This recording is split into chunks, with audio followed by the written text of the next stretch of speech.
Vamos en esta noche a continuar con nuestro estudio del libro Pecado Respetable. Ya estamos en el capítulo 18. Hoy cubriremos el tema de la envidia, los celos, la contienda y otros pecados similares. Así que recuerden que esta clase, mi hermano, ha tenido el propósito, ya estamos a punto de terminarla, de hecho, quedan como 3 capítulos. Esta clase ha tenido el propósito de hacer como un inventario de nuestra vida, nuestro crecimiento espiritual, de cómo estamos con el Señor, luchando con los pecados que muchas veces bajamos el estándar. Pecados que muchas veces, recuerden que esa es la tesis principal de este libro, por eso se llama Pecado Respetable. Pecados que muchas veces no los vemos como malos. Cosas que simplemente se pasan por alto. Y como dijo el autor desde las primeras páginas, muchas veces nos escandalizamos por pecados más públicos, abiertos de la sociedad, y no pensamos en todo este tipo de pecados que están en nuestra vida como cristianos o se manifiestan y no hacemos nada con ellos o los minimizamos o pensamos que son pecaditos más pequeños. Así que recuerde que lo que estamos viendo o procurar es estudiar la naturaleza de ese pecado, lo que dice la Biblia de ese pecado, pero siempre usted y yo examinarnos. Hermano, no parta de la premisa de que, oye, envidia, celo, eso no tiene que ver conmigo. Yo vengo el otro miércoles, cuando quizás trate de un pecado que tenga que ver conmigo. ¿Sabe por qué? Porque usted ha luchado con alguno de esos pecados, está luchando hoy con alguno de esos pecados, o escuche bien, si nunca ha luchado con ese pecado, y si hoy no está luchando con ese pecado, escuche, probablemente en algún momento, mientras usted esté en este mundo caído, viviendo en este cuerpo, usted luchará con alguno de estos pecados. Así que vamos a cubrir este tema de la envidia, celos y otros pecados similares. Yo puse aquí como un subtítulo, otros pecados que los vamos a ver están relacionados de alguna u otra manera con esos pecados principales que vamos a estudiar hoy, como el egoísmo, el orgullo y la ingratitud. Pecados que ya hemos estudiado aquí en clase en los pasados miércoles. ¿Sabes qué? Ver este ejercicio, ver esta idea aquí en la pantalla, en la pizarra, nos hace pensar ya este concepto que hablamos en la clase de que los pecados siempre vienen preñados o cargados. De que normalmente un pecado no viene solo aislado. De que lo que hace un pecado es llamar a otro. A la vez que tú le abres la puerta a un pecado, ese llama a otro para que también venga. Así que normalmente cuando se ha manifestado un pecado es porque hay otros pecados alrededor también buscando manifestarse. Bien, así que yo le invito a que vayan conmigo, capítulo 18, y vamos a ver los principios que se nos enseñan allí sobre este tema particular. Es la página 167 de su libro. Así que vamos a comenzar viendo la página 167, la pregunta de qué es la envidia. Pero antes de ir directo a la definición de lo que es la envidia según la Escritura, según nuestro libro de texto, piense conmigo en escenas donde la envidia, en lo que pensamos ahora en la definición, vaya pensando usted, escenas bíblicas en las que se ha manifestado ese pecado, la envidia. Aquí el autor define la envidia en la página 167, segundo párrafo, como el dolor que sentimos, que a veces viene acompañado de resentimiento por las ventajas que otra persona tiene. El dolor o resentimiento que sentimos en nuestro corazón por el favor, las ventajas, las oportunidades, los reconocimientos, los recursos que otra persona tiene. En otras palabras, es un pecado, y ahí mismo el autor lo presenta, que está asociado al pecado de la codicia. Cuando yo codicio algo que no tengo.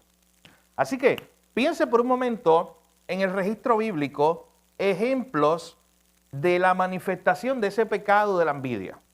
Que como les dije, al final, el que está manifestando este pecado de la envidia está siendo codicioso, está deseando algo que no tiene, está manifestando el pecado del egoísmo porque está demasiado centrado en sí mismo, y del orgullo porque él no puede gozarse con que otro tenga algo que él no tiene. Y también se está manifestando el pecado de la ingratitud, porque tienes envidia, no agradeces lo que ya tienes, y tienes envidia de lo que tiene Gerardo o Pablo. Así que vamos a ver cómo este pecado se puede manifestar de muchas formas, incluso en nuestra vida como cristianos. Hermano, incluso en cosas que son buenas en sí mismas y espirituales. Por ejemplo, yo puedo estar envidiando y caer en ese pecado. Cosas que son espirituales, como la disciplina espiritual de un hermano, o su relación con Dios, o cómo Dios lo está bendiciendo. Imagínense, parece contradictorio, pero yo puedo terminar ahí. Ese pecado me puede cegar y yo puedo estar pecando de la envidia porque Dios está bendiciendo a un hermano. Y tú sabes qué, ese pecado al final es contra el hermano, pero es contra Dios, porque está diciéndole: Dios, tú no eres suficientemente sabio. Si tú fueras mejor o si tú fueras más sabio, tú me bendices a mí y después bendices a Lucy. ¿O por qué no me bendices a mí igual que Lucy? Miren esto, porque estoy centrado en mí mismo. En vez de yo gozarme con lo que Dios está haciendo en la vida de Lucy, llega ese pecado de la envidia. Así que le di demasiado tiempo en toda esta introducción para que usted me diga, en la Biblia, ¿dónde hay eso? Empezando por Caín y Abel. Saúl, ¿qué más? ¿Quién? Raquel y Lea. ¿Qué tienen en común todos esos personajes? Y podemos ir viéndolo. Mira, vamos para atrás. Piense en Génesis. El pecado, la caída entra en Génesis capítulo 3, pasa la página, Génesis 4, y ahí empieza la historia de la manifestación del pecado. ¿Qué quería Caín que Abel tenía? ¿Qué envidiaba Caín de Abel? Piense. ¿Cuál fue el problema allí en Génesis? La ofrenda. Sí. Sí, él quería eso, él quería ese reconocimiento de Dios y esa aceptación de Dios que tal vez obtuvo Abel por su ofrenda. Él envidió eso. Eso lo llevó, de hecho, esa escena nada más nos enseña algo, mi hermano. Un pecado lleva a otro. Y nunca tengan poco los pecados, no le llamen pecados pequeños. Lo que empezó con un asesinato, lo que terminó, con un asesinato, no empezó así. No empezó por la mañana tal vez Caín diciendo: este es el día que voy a matar a mi hermano Abel. No. Eso empezó mucho antes, cuando en su corazón empezó algo. ¿Recuerdan cuando estábamos en el tema de la ira, que decíamos que antes de que llegue al odio, empezaba con una pequeña amargura, que tú te acostaste con ella, que la dejaste pasar? Y por eso la Biblia dice en Efesios: no se ponga el sol sobre tu enojo, no dejes pasar eso. Enfréntalo, confróntalo, arréglalo. Así que, ya cuando llega el pecado último del asesinato de Abel, es porque ya en su corazón lo había matado. ¿Sabe a quién se parece eso? ¿Quién dijo unas palabras similares a eso? Voy a repetir esta parte. Antes de que Caín matara físicamente a Abel, ya lo había matado en su corazón. ¿Quién dijo eso? Esas palabras. El de hijo en Moria. Isaac. Sí, pero piense específicamente quién dijo esa misma idea. Que Jesús. Jesús lo dijo cuando lo de la mujer, que el hombre cuando codicia en su mente ya había pecado. Y lo dice también de esto mismo. ¿No recuerden que lo dice de este mismo tema? Que cuando tú le dices fato, necio a tu hermano, es como si lo hubieran matado. O sea, dentro de tu corazón. Nota que por eso Jesús siempre llevaba esta idea de que antes que se cometiera el acto físico, siempre empezó en mi corazón. Judas. ¿Quién, perdón? Judas, así es. Miren, y en la Biblia están todos estos personajes. Empezamos con Caín y Abel, la manifestación de la envidia. Después escuché por ahí Raquel y Lea. ¿Te acuerdas que es que lo dice clarito Génesis 30, que Raquel tenía envidia? ¿Y por qué en ese caso qué era? Algo que otra tenía que yo no tengo. Pero no tengo solamente eso, no verlo en términos físicos y materiales. Hermano, el tener hijos era la mayor bendición espiritual para una mujer. Eso no es algo espiritual.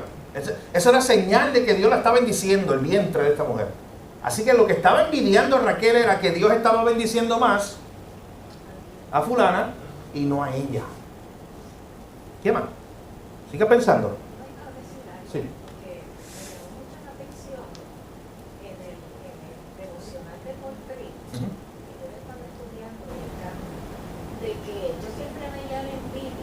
Desde ese punto de vista de que cuando yo anhelo algo que tiene otra persona, claro, pero él viene y le explica, y yo digo: no, pero espérate, yo no lo había visto así, que no, como eso es algo que ya es parte de nuestra naturaleza, sí. Todos somos envidiosos, toda la raza humana es envidiosa, todas, ya nacemos con ese germen Entonces, él decía que la envidia también es, que yo nunca lo había visto de esa forma. Muchas veces cuando yo no soy conforme, como yo soy, por ejemplo, si soy alta, quisiera ser más bajita. Si soy pequeña, me gustaría haber sido Julia. Claro. Si tengo los ojos oscuros, me hubiese gustado tener los ojos azules. Si no sabes, Nunca estamos conformes. Ajá, nunca. Y entonces él dice que eso es envidia también. Eso está conectado, por eso todos estos pecados están conectados con la ingratitud. O sea, yo no estoy agradecido de lo que tengo, de cómo soy, de quién soy hoy. Lo que Dios ha hecho en ti. Claro, de cómo me creó incluso. Y, Pero era que yo lo veía desde yo. claro, sí. Sí, porque normalmente nos enfocamos así. Normalmente nos enfocamos, y de hecho, por eso también quiero enfatizar en que normalmente nos enfocamos en la envidia por posesiones materiales. Y así lo vemos allá afuera. Esa envidia, pues el que está envidiando que el vecino tiene un carro nuevo, yo no. Pero incluso, recuerden que este libro está escrito para cristianos. Y lo que está diciendo es que incluso en el ambiente cristiano nosotros somos capaces de pecar así cuando empiezo a decir, pero es que Dios está bendiciendo demasiado a Lucy. Y a mí no. Y empieza en mi corazón, yo empiezo a manejar eso, a dejar eso allí. Así que miren, hay muchos otros textos. De hecho, el de Génesis 37, creo que lo mencionaron, el de José. ¿Alguien mencionó a José por ahí? El de José, la historia de Génesis 37 que dice que José lo apresan primero, lo echan a un pozo. Primero era matarlo, después la idea fue venderlo. Pero todo eso comenzó, a veces vemos esa historia nada más. Alguien busque Génesis 37:11. Miren por qué comenzó todo eso. El trato con el papá de papá. ¿Quién lo puede leer? Génesis 37:11. Lo que llevó al intento de asesinato a José, porque a él lo tiraron a un pozo, y después a venderlo como un esclavo. ¿Cómo empezó eso? 11. Y sus hermanos le tenían envidia, mas su padre meditaba en esto. ¿Y sabe de qué está hablando? De los sueños. En ese contexto está hablando de los sueños.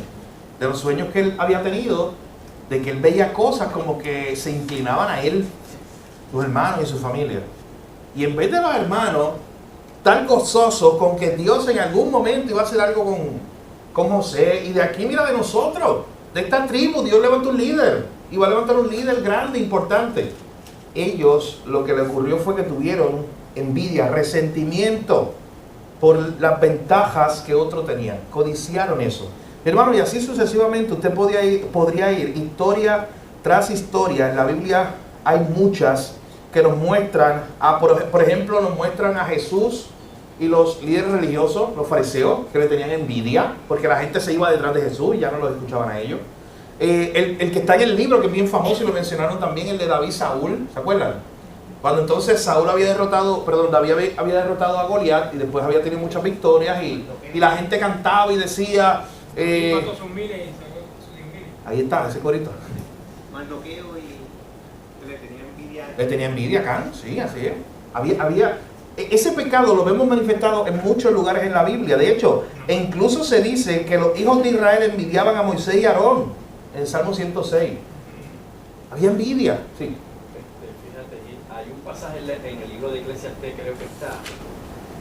Y como bien es la dinámica de este libro, que son pecados respetables, que quizás nosotros no le ponemos mucha atención, pero el pasaje dice, las pequeñas zorras hacen perder los grandes viñedos. Entonces, va con la temática, ¿verdad?, de todas estas clases que se han dado y las que siguen todavía pendientes. Sí. O sea, nosotros lo vemos como cosas pequeñas, pero esas pequeñas zorras dañan las viñas. De hecho, Así es. eso era lo que pasaba en esas tierras. Así es. ¿Y cuándo usted tiene que empezar a trabajar? Perdón, a luchar contra el pecado de la envidia. Pero bueno, esto no es algo de decir, ¿sabes? Que yo en algún momento, pues obviamente sentí esta envidia y lo dejé pasar. Y después pasó otro día que mi envidia creció. No, mi hermano, usted comienza a trabajar desde ya. Incluso en su corazón, mi hermano, mientras usted esté en una relación con el Señor, de agradecimiento por lo que Él ha hecho en su vida, por lo que Él está haciendo. Mientras todos los días usted esté enfocado, no en lo que le falta, sino en lo que ya tiene en Cristo y en lo que Dios le dio y cómo Dios lo hizo. Mientras usted tenga contentamiento, de hecho, otro pecado aquí sería falta de contentamiento, que lo estudiamos en el libro también. Miren cómo todos los pecados están acompañados. Yo no estoy contento por cómo soy, por lo que tengo, entonces me enfoco en lo que tiene Papo y envidio lo que tiene Papo. De hecho, miren en la página 169, segundo párrafo, dice: las posibilidades de envidiar a otros son interminables. Envidiamos a otros por tantas cosas, por cosas materiales, por bendiciones espirituales, por todo ese tipo de cosas. Porque otros reciben más atención. Y de hecho llega un punto en la página 169 que me llamó la atención, que dice: quizá ni siquiera queremos estar en las mismas circunstancias de nuestro vecino o amigo. Simplemente resentimos que tenga mejores cosas. Miren esto, lo que es nuestro corazón. Y no es necesariamente la envidia, es que mi vecino se compró un Lamborghini y yo lo quiera. Quizás yo ni siquiera, ¿sabe qué? Escuche bien. Quizás ni me gusta ese carro. Pero mi corazón se resiente porque él tiene uno y yo no. Miren cómo es nuestro corazón. No es necesariamente incluso que tú quieras eso que estás envidiando. Es que simplemente tu corazón está resentido porque hay otro que tiene una bendición, que tiene un recurso que tú no tienes. Y por eso estás inconforme, tienes falta de contentamiento, ingratitud, orgullo, todo eso. Todos esos pecados que se manifiestan ahí. En la Biblia se menciona estos pecados, la envidia como un pecado en Romanos 1:29 y en Gálatas 5:21. Se mencionan claro como una de las obras de la carne que está ahí, que se van a manifestar en nuestros corazones. No, y la envidia se ve desde los niños, desde que son Así niños. es. La envidia flora mucho más, porque el niño desea lo que otro niño tenga. Así es. Pastor, yo estaba usando a edad y mi edad de bendición allá en el campamento con Moisés y Sí, estuvo número malo a 11. Josué. Ajá, sí. Y tienes tus celos de esta gente, Sí. y tú quisieras que todos fueran profetas. Así es. Es tremendo. Así es. De hecho, a nuestros hijos no hay que enseñarle eso. Viene en el paquete. No hay que enseñarle, la lección de hoy es cómo ser envidioso. No. Es que eso ya está en su naturaleza. Lo que hay que corregirlo, alejarlo de eso, de ese pecado. Así que está la envidia, junto con la envidia, recuerden que estos son pecados que están todos conectados, y ahí me ayuda la conexión lo que dijo Pablo. Viene el segundo, los celos. Están conectados. El autor define los celos como la intolerancia a la rivalidad. No puedo tolerar a que haya alguien mejor que yo. Es que no puedo tolerar que alguien esté en una posición mejor que yo. Yo no puedo tolerar que cogí a la hermana Lucy como ejemplo. Eso es porque Jorge se sentaba cerca y ahora Jorge está por allá. Yo no puedo tolerar que si somos los dos empleados de la misma compañía, allá la subieron de puesto y a mí no. No puedo tolerar eso. Porque ahí empezamos a pensar en por qué a ella sí y a mí no. Pero no, piensa en algo. Cuando tú y yo, que caemos en eso, pensamos así, eso es orgullo. Lo que usted está pensando es que tú te lo mereces todo. Es que yo me lo merecía. No sé en qué centrado estamos en nosotros mismos. Como yo me lo merecía, como el mundo tiene que estar rodando alrededor mío y no lo está haciendo y ahora está rodando alrededor de otro, ahí viene la envidia, los celos a manifestarse en mi vida. Dice el autor en la página 169, él define los celos diciendo que los celos pecaminosos surgen cuando tememos que alguien se convierta en una persona igual o superior a nosotros. Ahí empiezan los celos. Los judíos se llenaron de celos, especialmente los líderes judíos, cuando Pablo empezó, y Pedro incluso, los primeros misioneros, cuando empezaron a predicar el evangelio en Jerusalén y otras ciudades, y la gente se iba a escucharlos a ellos. Ellos no podían tolerar eso. Había judíos en Antioquía, estoy en la página 170, donde dice el autor, había judíos en Antioquía, según el libro de Hechos, que estaban celosos de Pablo y de Bernabé cuando ellos predicaban el evangelio.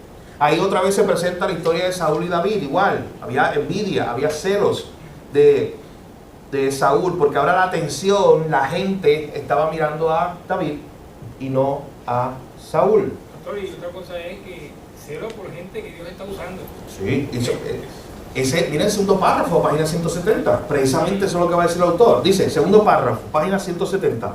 Nosotros también podemos tener celos si hemos recibido la bendición de Dios en algún área de nuestra vida o ministerio y luego otra persona demuestra con su trabajo o resultado que es superior a nosotros.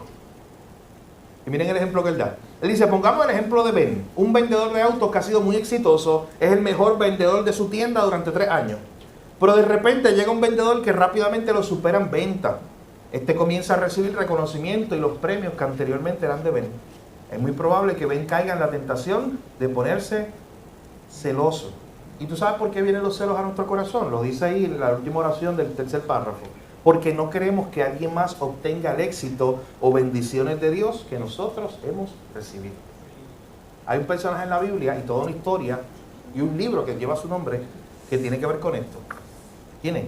No queremos que alguien más obtenga el éxito o las bendiciones de Dios que nosotros hemos recibido. De hecho, toda la trama de ese libro trata sobre eso. Está en el Antiguo Testamento, un profeta. ¿Quién? Piensen en eso. Que él quería la bendición de Dios para él. Jonás. Él quería el perdón de Dios para él y para su pueblo. Pero él no soportaba que Dios también hubiera bendecido, hubiera perdonado a los otros.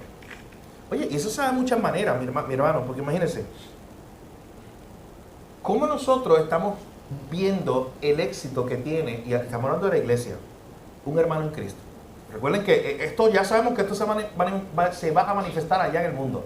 O sea, en tu trabajo tú vas a tener este reto de gente que va a estar celosa de tu trabajo, envidioso. Igual tu corazón va a ser tentado a tener envidia y celos en tu área laboral. Eso puede pasar en tu familia, allá afuera. Pero piensen, el autor está escribiendo en términos espirituales, en términos bíblicos, en la iglesia. También puede pasar en la parte que cuando uno ve una iglesia grande, que llegan muchos miembros y la iglesia de uno es pequeñita. Claro. Entonces empieza a ver como, deja de ver que una iglesia se ve pequeñita y se quedó chiquita y así cambia esto.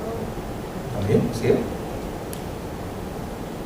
Estamos tan centrados en nosotros mismos que llegamos a eso.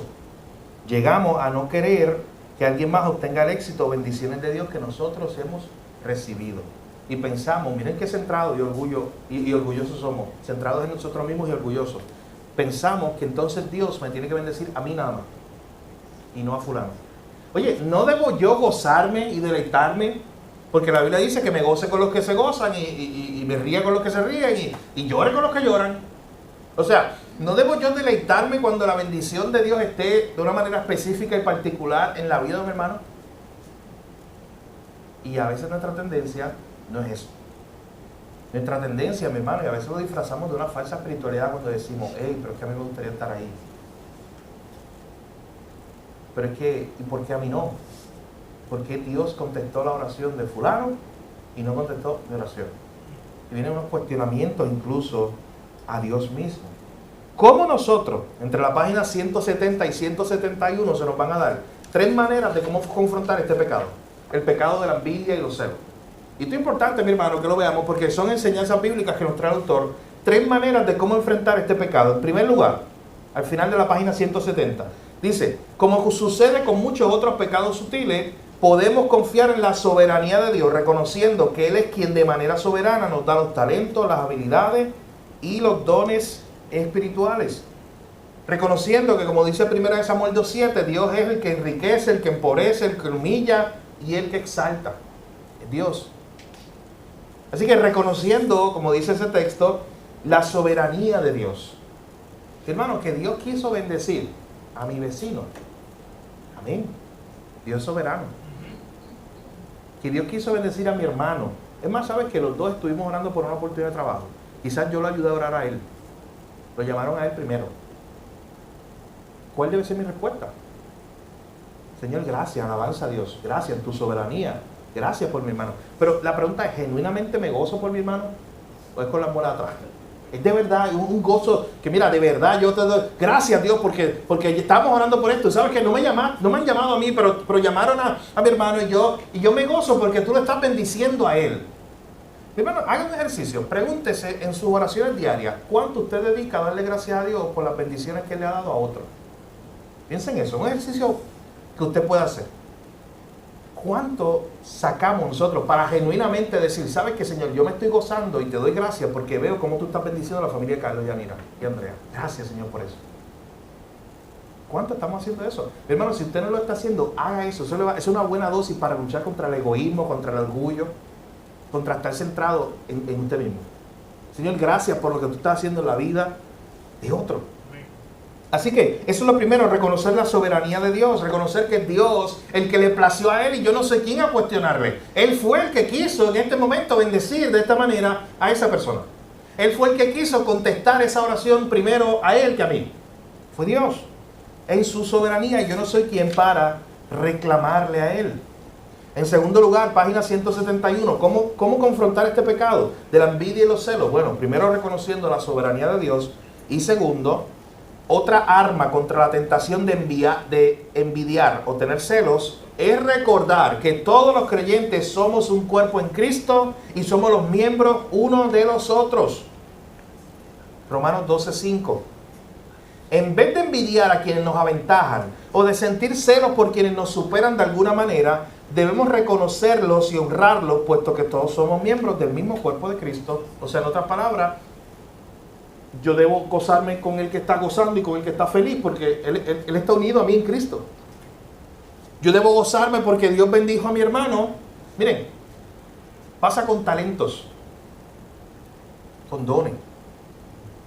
Igual le digo, son cosas espirituales, buenas en sí mismas, que usted puede decir, wow. Es que miren, es diferente. Una cosa es yo decir, wow, yo quisiera tener la oratoria que tiene el pastor Ricardo. ¿Tú sabes qué es la oratoria? Es la forma de hablar. Y habla con autoridad y habla y la gente lo escucha, habla bonito. Una cosa es anhelar genuinamente eso. Eso no está mal en sí mismo. Esfuérzate. Busca, pregúntale, acércate, coge una clase de oratoria, haz algo, muévete. Y puede ser que tú entonces arregles un poco tu propia oratoria. Eso no está mal en sí mismo. Cuando tú quieres decir, oye, hay un talento, hay un don que tiene esta persona, mira, me gusta, el que canta. Y yo quisiera cantar así, lo canto. Yo no tengo la voz de una de las muchachas ahí que canta angelical. Yo no tengo esa voz. Y una cosa es anhelar genuinamente eso, que no está mal en sí mismo. Oye, yo quisiera tener esa voz. Qué bonito sería tener esa voz. El problema es cuando entonces ahora yo estoy inconforme, yo tengo falta de contentamiento. Yo no me gozo porque Dios le dio la voz a ella. Y empiezo a envidiarle y tener celos. Y entonces no estoy contento porque a mí Dios me dio otro talento y otro don. Es más, ¿saben qué pasa? Me desvío tanto que entonces ya yo no uso el talento y el don que Dios me dio por estar pendiente al don que no tengo. Por estar pendiente al don que tiene Pablo. No uso el mío. Miren cómo este pecado nos va a desviar. Así que el autor aquí nos está diciendo, confía en la soberanía de Dios. Dios es el que quita y pone, Dios es el que bendice a uno primero que otro. Dios en su soberanía permite eso. En segundo lugar, recuerda que somos parte de un cuerpo mismo. Así que en vez de envidiarlo y tener celos, gózate porque el hermano tal tiene ese don que tú no tienes. Es más, ¿sabes por qué debe ser causa de gozo? Porque usted mira a la iglesia y usted dice, ¿sabes qué? Este es el cuerpo de Cristo. Mire qué perfecto es el cuerpo de Cristo, como cuerpo de Él. Que Dios tuvo que traer a fulano, a fulano, a fulano. Miren, piensa en su propia iglesia. Esto no es un ejercicio como utópico, como idealista, como algo que no es real. No, piénselo genuinamente en la iglesia local. Si todos fueran como Pablo, los constructores, diestros en eso, y muchas otras cosas más que tiene Pablo, estoy solamente usando ese ejemplo. Si todos fueran como él, oye, tal vez hubiera una deficiencia en otras áreas. Estoy hablando de que todo, que 50 personas y los 50 son constructores. Aquí tuviéramos una torre así, un castillo. Sin música, sin nada. No, pero es que ¿quién cante? ¿Quién toque? ¿Quién predique? ¿Quién hace aquello? Oye, pero entonces por otro lado, si todos tuvieran otro tipo de don que no tiene que ver con esos dones que tiene David, Pablo y otros hermanos aquí, ¿qué pasará también con esas áreas? No se atiende. Oye, y qué bueno que entonces hay un don. Usted sabe que hay un don. Todos tienen que dar y ser generosos. Pero la Biblia en Romanos habla de un don de dar. Particularmente que hay algo que Dios le pone a algunos para dar incluso más de lo que pueden, para animarse a dar a los hermanos necesitados, a la iglesia. Ser generoso, ser misericordioso. Servir en muchas áreas de la iglesia. Oye, qué bueno que están esos dones allí. Mi hermano, hay que darle gracias a Dios. Usted no sabe todas las cosas que pasan en un día normal en la iglesia y todas las personas que tienen que ver para que eso se haga posible. No piensa aquí que lo que pasa un domingo tiene que ver con el Gardo Hill. Eso no es real. Para nada.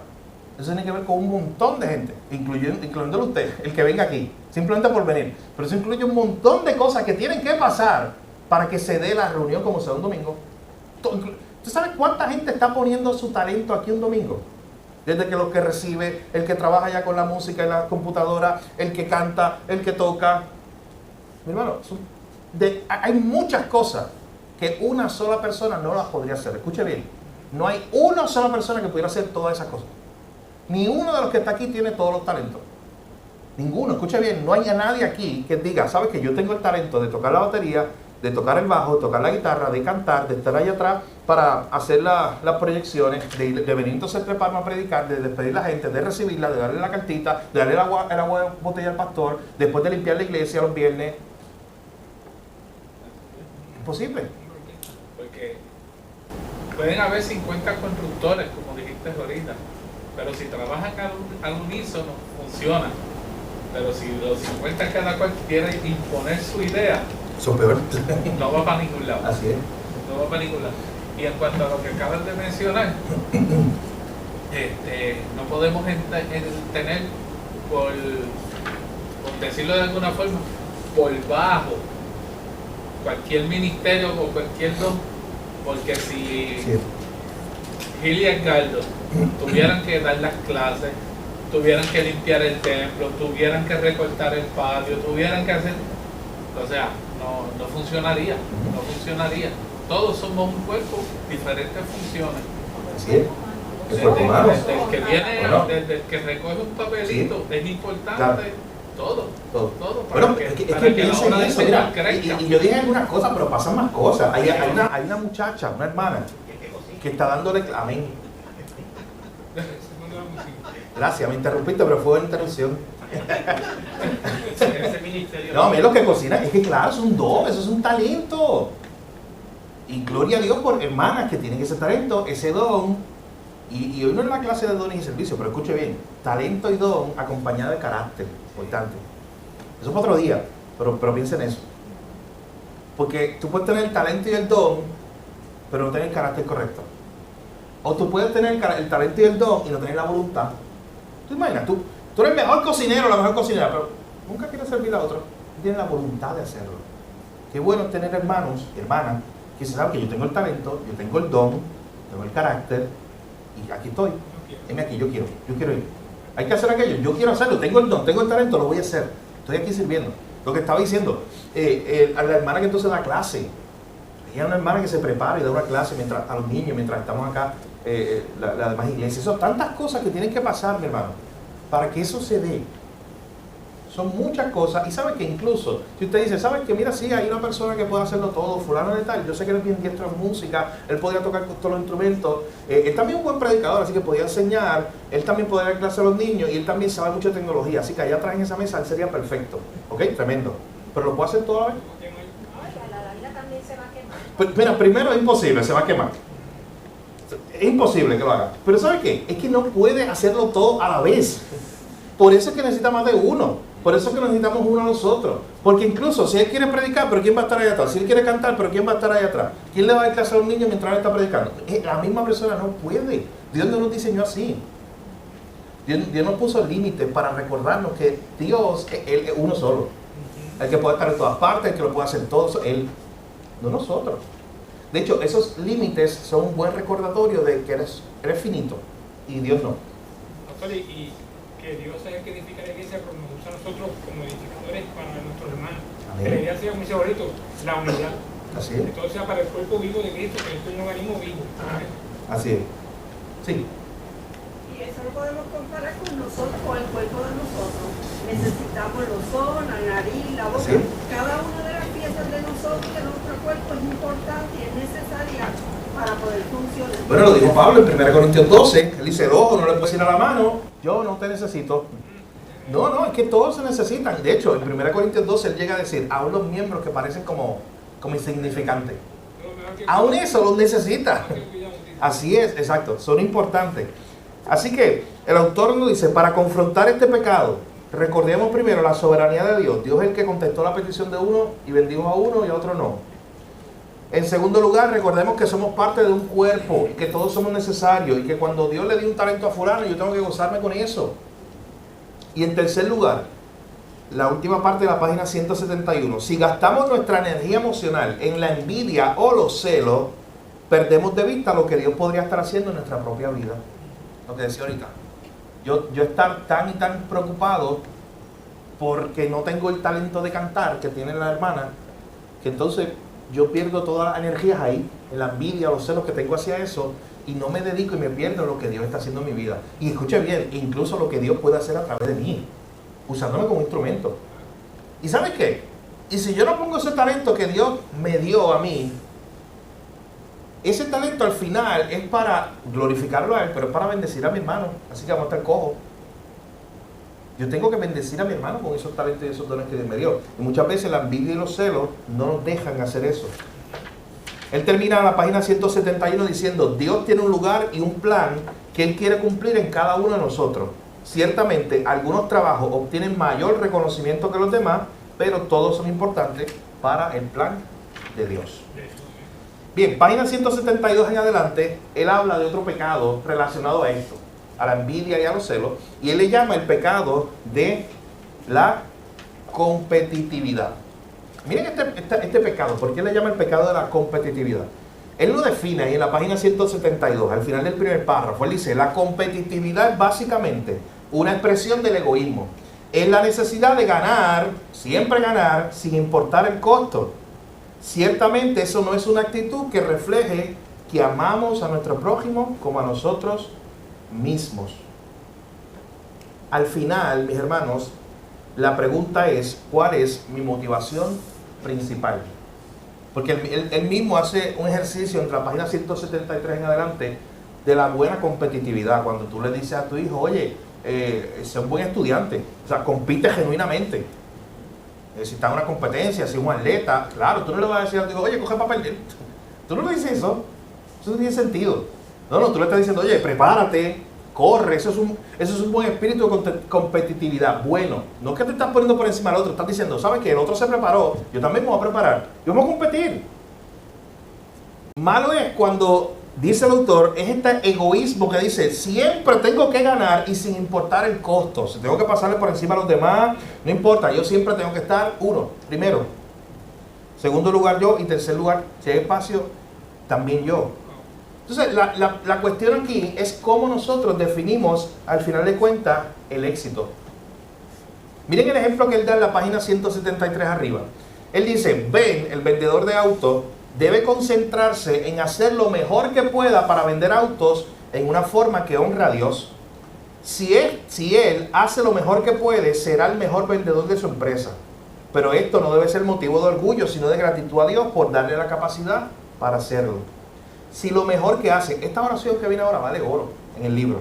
Escuchen lo que él dice: si lo mejor que hace lo coloca en un tercer o cuarto lugar, dependiendo del rango de los vendedores, puede estar tranquilo sabiendo que hizo lo mejor que pudo.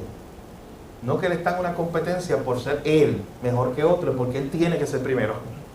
Y esa es la parte de cómo definir el éxito. De hecho, nosotros en una de las últimas reuniones con el grupo de Ministerio de Música aquí lo hicimos. Y lo hemos hecho anteriormente.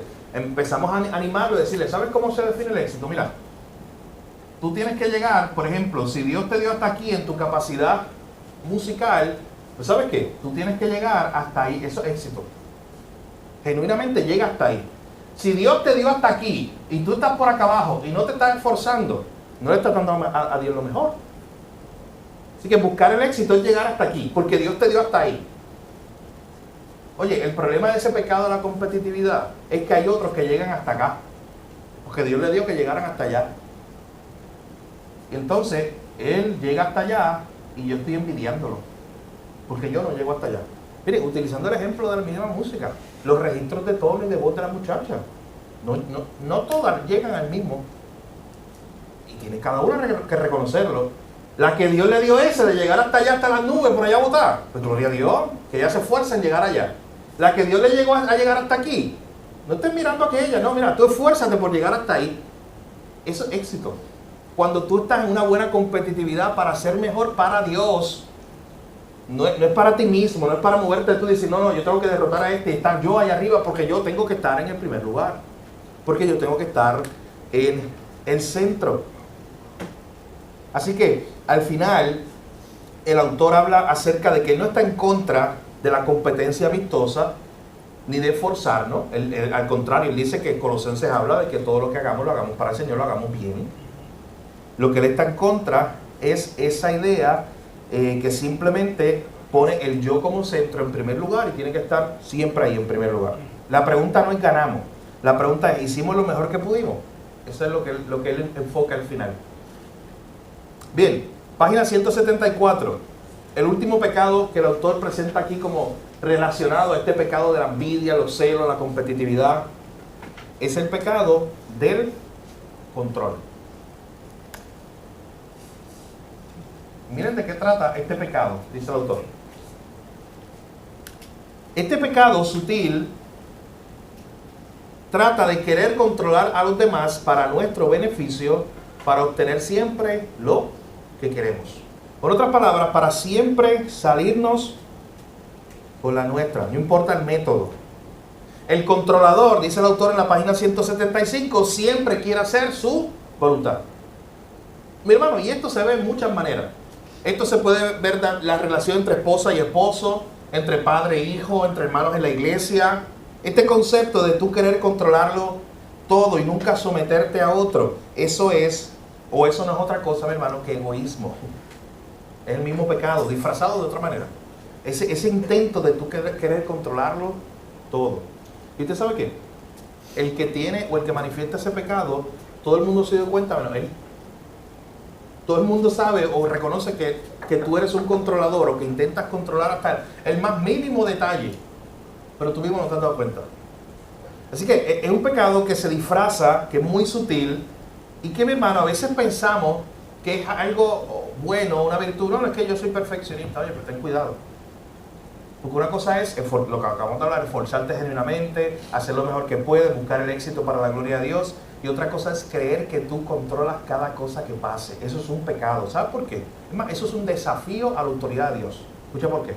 Cuando tú crees que tú puedes controlar cada cosa, cada átomo que hay en la existencia, cada segundo de tu vida, que tú tienes el control de todo, a quien tú estás desafiando es al que tiene el control de todo. Tú estás diciendo, el control de todo no lo tienes tú, lo tengo yo. Es un desafío.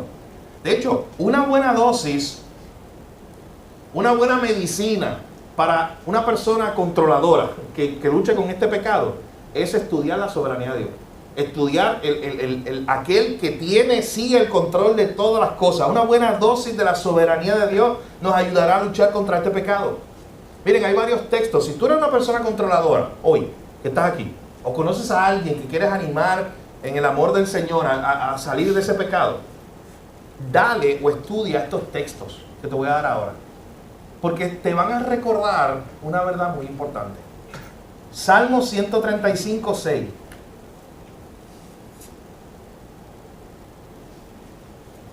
Salmo 115, 3. Isaías 46, 10. Y Isaías 46, 10. Y Daniel 4, 35. Vamos a ver estos pasajes. ¿Quién puede buscar el primero? Salmo 135, 6. ¿Alguien que lo pueda ver? El primer versículo.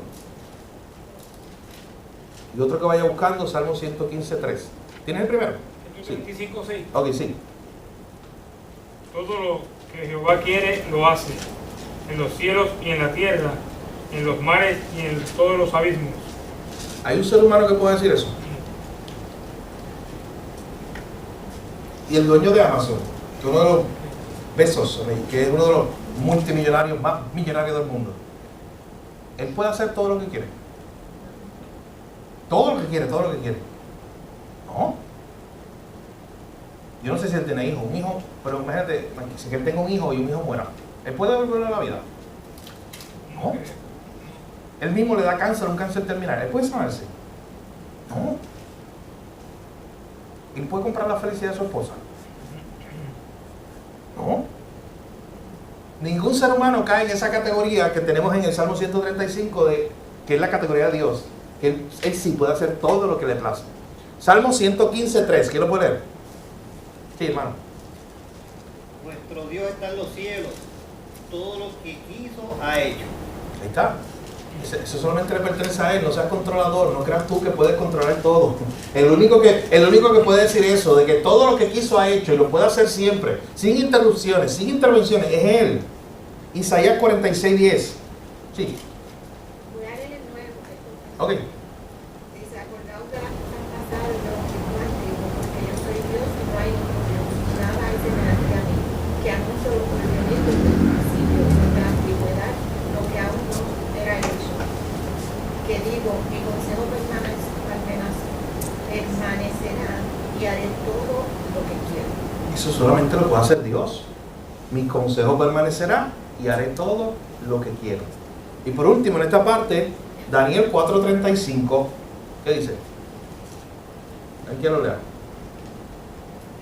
Daniel capítulo 4, verso 35. Sí.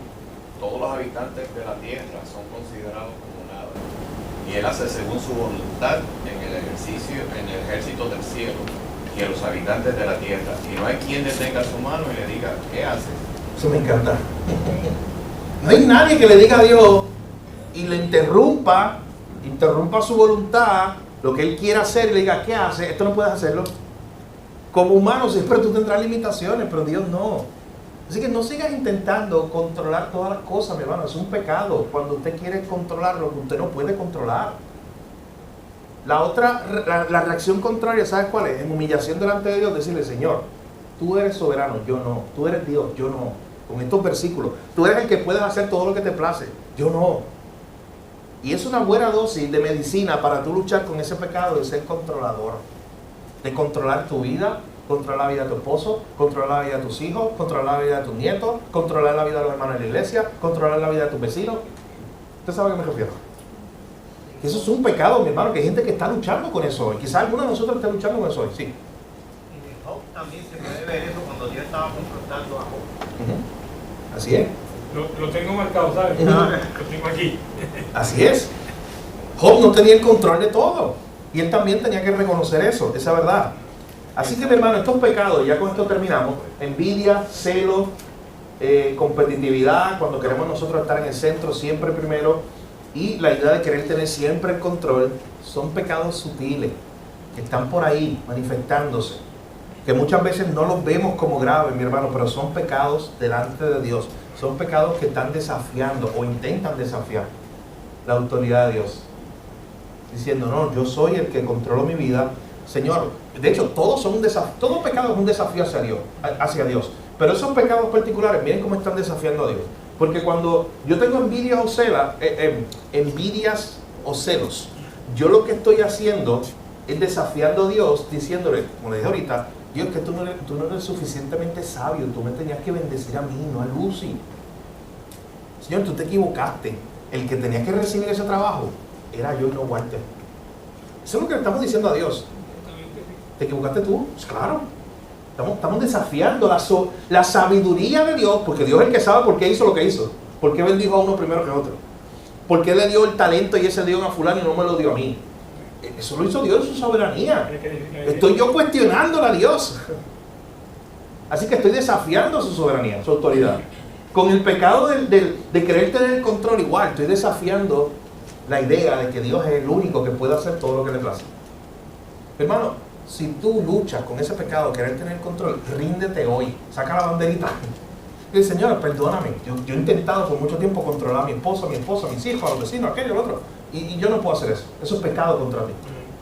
Porque el único que controla todas las cosas, ¿quién es? Eres tú. Miren cómo termina el autor, en este último minuto literalmente que nos queda.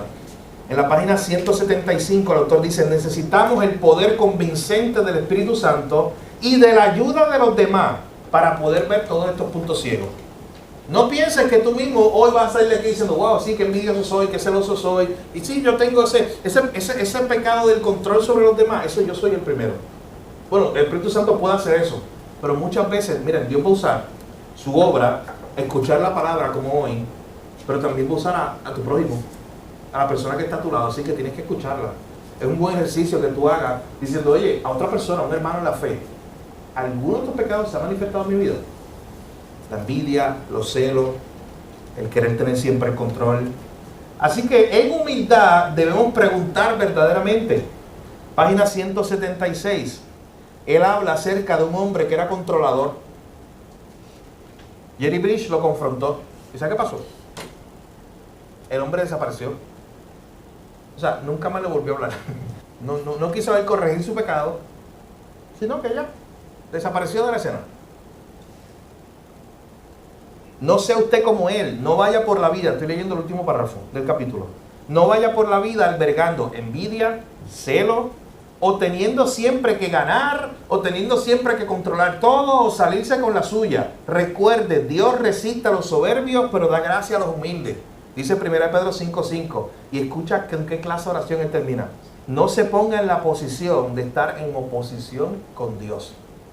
Todos estos pecados son desafíos a la autoridad y al carácter de Dios. Dios resiste a los soberbios, pero da gracia a los humildes. ¿Sabe quiénes son los humildes? Los que dicen, Señor, sí, hay algunos de esos pecados que se han manifestado en mi vida o se están manifestando. Hoy te pido que tu Espíritu Santo los saque a la luz y me ayude. Esa es la mejor manera de responder, mi hermano. Que el Señor nos ayude. Vamos a orar. Padre, gracias por tu palabra. Gracias porque como iglesia nos permites hacer este ejercicio, Señor, de pensar en estos pecados que muchas veces pueden parecer sutiles, pero pueden estar ahí latentes en nuestros corazones, en nuestra mente. Es posible incluso que no los hayamos identificado como tal, pero quizás hayamos albergado en nuestro corazón envidia, celos, quizás esa tendencia de siempre querer estar en el primer lugar, quizás esa tendencia a controlar todas las cosas y siempre salirnos con la nuestra. Señor, hoy te pedimos perdón por nuestros pecados, porque son un desafío en contra de tu autoridad. Señor, ayúdanos a luchar con ese pecado en nuestra vida. No importa cuál sea hoy, que vayamos corriendo a buscar esa sabiduría, esa paz, esa misericordia, Señor, esa gracia que hay en ti. Ayúdanos, Señor, en esta noche a poder recordar que podemos ir a Cristo y recibir el perdón de nuestros pecados. Ayúdanos, Señor, a recordar que estos pecados y todos los que hemos estudiado no tienen por qué vencernos, porque ya nosotros hemos vencido en Cristo Jesús. Señor, gracias por tu enseñanza. En tu nombre oramos, te lo pedimos todo. Amén.